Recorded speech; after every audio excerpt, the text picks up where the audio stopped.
नमस्कार दोस्तों। आज बात करेंगे लाल किताब के कुछ चमत्कारिक सूत्रों के बारे में। और आज हमने इसमें लिया है वर्षफल को। जी हाँ दोस्तों, लाल किताब के अकॉर्डिंग वर्षफल में कुछ ग्रह कोई खास स्थिति बना लेते हैं या किसी खास भाव में आते हैं तो उस वर्ष जीवन में क्या होता है, अच्छा या बुरा परिणाम जो आपको मिलेगा, इन सब की जानकारी मैं आपको इस चमत्कारिक फलादेश सीरीज में देने का प्रयास करूंगा। यदि आप तक अभी तक आप लोगों ने हमारे इस चैनल को सब्सक्राइब नहीं किया है तो कृपया करके सब्सक्राइब कर लीजिएगा, क्योंकि मैं चमत्कारिक फलादेश से संबंधित ये सीरीज जो कि नाड़ी ज्योतिष की भी है, लाल किताब की भी है और वैदिक ज्योतिष की भी है, समय समय पर आपको देता रहता हूँ। और लाल किताब की हमारी संभवतः चौथी सीरीज है, जिसमें हम आज आपको वर्षफल के द्वारा किस प्रकार से प्रिडिक्शन मिलता है ये बताने का प्रयास करेंगे। और लाल किताब में वर्षफल बनाने की विधि दोस्तों एक अलग तरीके की होती है। यदि आप लाल किताब जानते हैं या लाल किताब समझते हैं तो एक सारणी दी गई है हर किताब के पीछे। उस सारणी के हिसाब से वर्षफल में ग्रहों की यथास्थिति जो आपके जन्म स्थिति में होती है उसके अकॉर्डिंग भाव परिवर्तन करके रख दी जाती है। यहाँ ध्यान रखिएगा, यदि दो या तीन चार ग्रह आपके एक ही भाव में हैं तो वर्षफल में भी वो किसी अन्य भाव में जाएंगे, लेकिन वो एक साथ इकट्ठे ही जाएंगे, अलग अलग नहीं होंगे, जैसा कि हमारे वैदिक ज्योतिष में होता है। तो लाल किताब में जन्मकालीन ग्रहों की स्थिति वर्षफल में भी वैसे ही रहेगी, परंतु भाव बदल जाएंगे।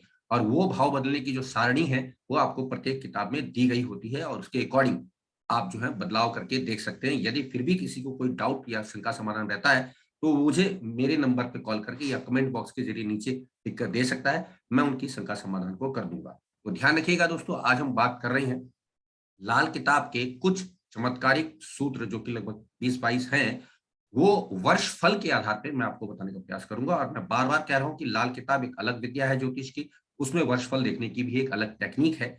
और जो लोग ये टेक्निक जानते हैं उनके लिए तो बहुत आसान है, जो नहीं जानते हैं वो या तो इसको पहले देख लें कि वर्ष फल में किस प्रकार से ग्रहों को रखा जाता है। एक सारणी होती है प्रत्येक वर्ष की, उसके अनुसार ग्रह बदलते हैं। हाँ, एक बात तय है कि सारे के सारे ग्रह जैसे जन्मकालीन स्थिति में आपके हैं वैसे ही वो बदले जाते हैं।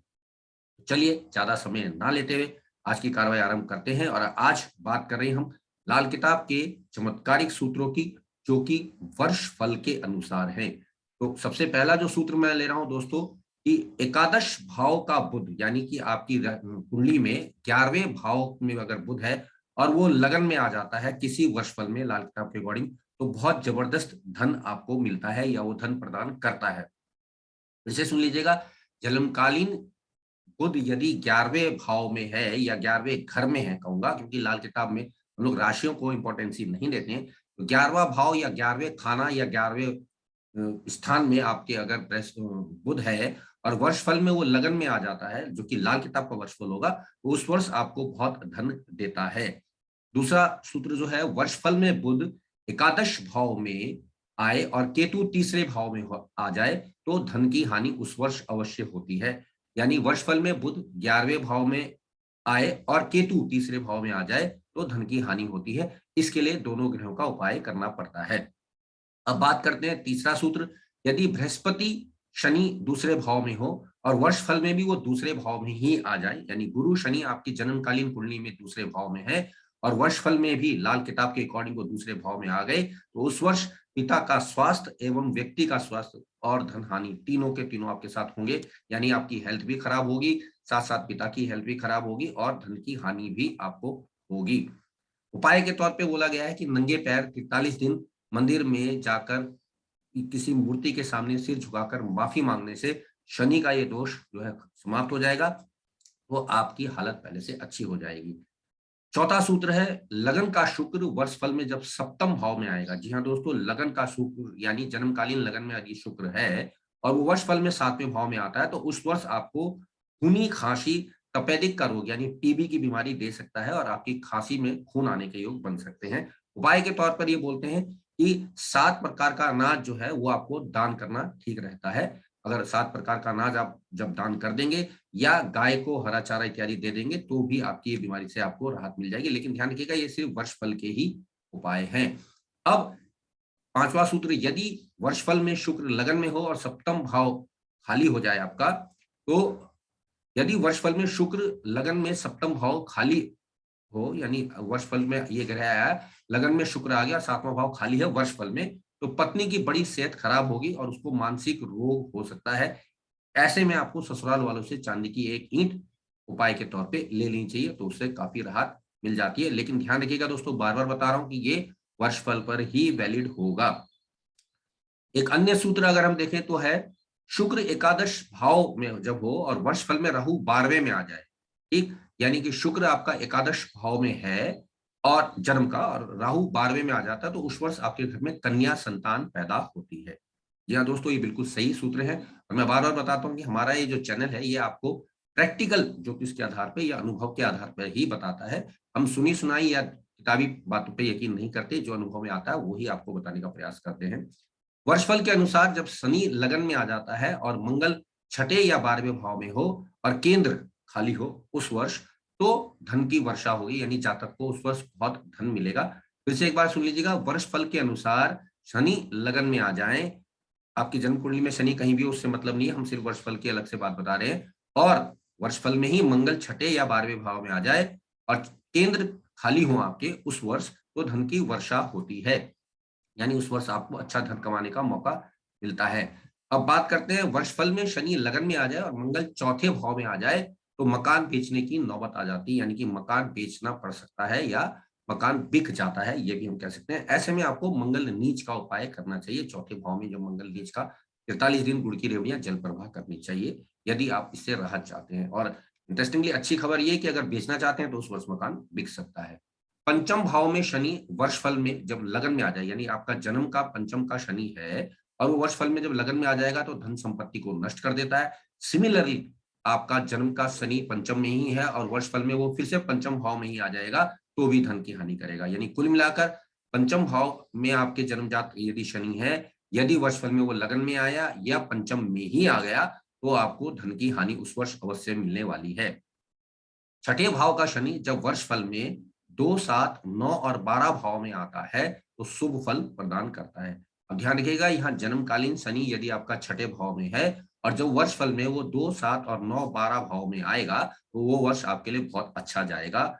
अब दूसरा है, सप्तम भाव का शनि वर्षफल में जब लगन में आ जाता है, यानी आपके जन्मकालीन शनि की स्थिति 7वें भाव की है, 7वें खाने की है या 7वें घर की है और वर्षफल में वो लगन में आ जाएगा, तो भी वो शुभ फल प्रदान करता है। वर्षफल में शनि 8वें भाव में, राहु 12वें या 9वें भाव में आ जाए, यानी वर्षफल में सिर्फ हम शनि और राहु की बात कर रहे हैं। वर्षफल में शनि 8वें भाव में आ जाए, राहु 12वें या 9वें भाव में आ जाए उस वर्ष, तो दुर्घटना से चोट लगती है या दुर्घटना उस वर्ष जातक विशेष के साथ होती है, और ये बिल्कुल सही सूत्र लगते हैं। अब एक और सूत्र जो आपको बताने का प्रयास कर रहा हूं मैं साथ ही साथ, अगर हम देखेंगे तो वो ये है कि छठे भाव में शनि वर्षफल में छठे भाव में ही आ जाए, यानी आपका कुंडली का शनि छठे में है और वर्षफल में भी छठे भाव में आ जाएगा, तो उस वर्ष जातक को कचहरी, मुकदमा, पुलिस द्वारा परेशानी, व्यापार में हानि के योग बन जाएंगे। यानी छठे भाव का शनि वर्षफल में भी छठे भाव में आ गया, तो उस वर्ष आपको कचहरी, मुकदमा, पुलिस, थाना और अस्पताल के चक्कर कर सकते हैं, व्यापार में हानि हो सकती है। इसके लिए उपाय के तौर पे हम बोलते हैं कि मिट्टी के बर्तन में यानी मिट्टी के कुल्हड़ में 600 ग्राम सरसों का तेल भरकर अपना चेहरा देखकर शनिवार के दोपहर 11 से 1 के बीच आप जो है तालाब के किनारे या नदी के किनारे जमीन में दबा देंगे, काफी राहत मिल जाएगी। अगला जो सूत्र हम दे रहे हैं वो है, जन्म कुंडली में शनि 7वें भाव में हो और वर्षफल में बुध सप्तम भाव में आ जाए, तो जातक की आंखें खराब हो जाती हैं। और अगर ये बुध 7वें के अलावा अगर लगन में ही शनि के साथ आ जाए, तो सिर पे चोट भी लग जाती है। ध्यान रखिएगा कि जन्म कुंडली का शनि 7वें भाव में है, वर्षफल में बुध 7वें भाव में आए या बुध लगन में आए, तो अब अगर बुध 7वें भाव में आएगा तो जातक की आंखें खराब होगी, और अगर लगन में आएगा तो सिर पे चोट लगेगी उस खास वर्ष में। वर्षफल में शनि द्वादश भाव में आ जाए और सूर्य छठे भाव में आ जाए, तो स्त्री की मृत्यु हो जाती है या स्त्री को यानी पत्नी को मृत्यु तुल्य कष्ट मिलते हैं। इसके लिए उपाय के तौर पे कहा गया कि 43 दिन लगातार लाल फूल वीरान जमीन में दबा दें, तो पत्नी की सेहत ठीक हो जाती है या पत्नी की सेहत ठीक होने लग जाती है। अब एक और जो बहुत इंटरेस्टिंग शो देखने में आता है, वर्षफल में पंचम भाव का राहु जब भाव नंबर 2 में आएगा, तो ससुर की मृत्यु हो जाती है। और ये बड़ा अजीब है और बिल्कुल सटीक लगता है। वर्षफल में पंचम भाव का राहु यदि भाव नंबर 2 में आ जाएगा, अब जन्म कुंडली में आपके जो है मान लेते हैं पंचम भाव का राहु है और वो भाव नंबर 2 में आ गया है वर्षफल में अकॉर्डिंग टू लाल किताब, तो उस वर्ष ससुर की मृत्यु हो जाती है। और ये घटना तब होती है जब गोचर का सूर्य या चंद्रमा लगन से गुजर रहा हो। उपाय के तौर पे कहा गया है कि चांदी की चेन जो है आप गले में पहन लें, तो काफी हद तक इससे बचाव हो जाता है। अगला है वर्षफल में राहु छठे भाव में हो और उसके शत्रु ग्रह यानी कि सूर्य, चंद्र और शुक्र 12वें खाने में आ जाएं, तो विदेश की यात्रा होती है। और अगर किसी कारणवश कोई रोग इस वर्ष आ जाता है तो उस बीमारी का पता नहीं चल पाता। इसके लिए कहा गया है कि एक काला गोलाकार शीशा आप अपने जेब में रखें या दिन में 2-3 बार काला चश्मा पहन लें, तो उससे ये काफी राहत आपको दे देता है। अब अगला जो है, वर्षफल में राहु 7वें भाव में आ जाए तो व्यक्ति पर झूठे लालछन लगते हैं, यानी उस वर्ष उस व्यक्ति को फंसाया जा सकता है। गृहस्थ जीवन खराब होता है, स्त्री के स्वास्थ्य की हानि भी होती है।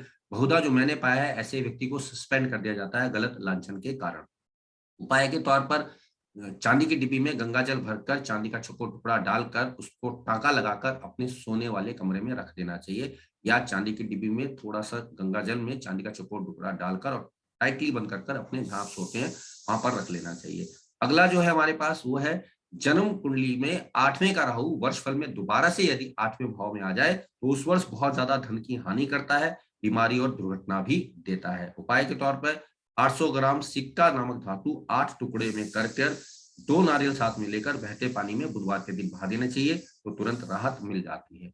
अब एक और आ जाता है कि वर्षफल में राहु अष्टम भाव में हो और शनि छठे भाव में हो, तो जातक की रिश्तेदारी में किसी की दुर्घटना से मृत्यु हो जाती है, यानी कि रिश्तेदारी में उनकी मृत्यु के योग बन जाते हैं। वर्षफल में राहु 8वें भाव में आए और शनि छठे भाव में हो, तो ऐसे में उपाय के तौर पर कहा गया है कि 43 दिन लगातार एक खोटा सिक्का आपको बहते पानी में बहा देना चाहिए।